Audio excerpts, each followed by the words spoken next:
দাদা খাবো ভাজা খাবা তুমি? হ্যাঁ ভাজা খাবো দাদা। কাছে তো এখনই কিনে দেওয়া লাগবে না। টাকা কোনো নেই, কথা 5 হলো টাকা না, আছে। এখনই ভাজা কিনে দেওয়া লাগবে। নাপিত ভাই চলো। বুঝলি? হ্যাঁ, ওই যে দোকান আজ হাটবার না, চলেন। চল ভাই, মিষ্টি তো খাই না না। মানে কি মিষ্টি খাবি? এইটা খাবো, এটা খাবো, এটা খাবো, এটা খাবো, এটা খাবো। আরে কত করে কেজি?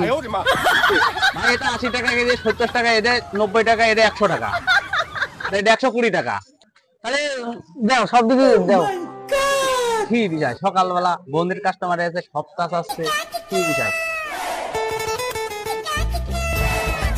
হ্যাঁ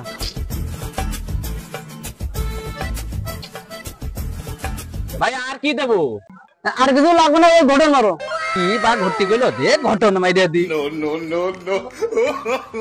ঘটে মেরেছো? মানে সেই ঘটন দোকানদার 5 টাকা দাও। আমি পারি না আর পারি না।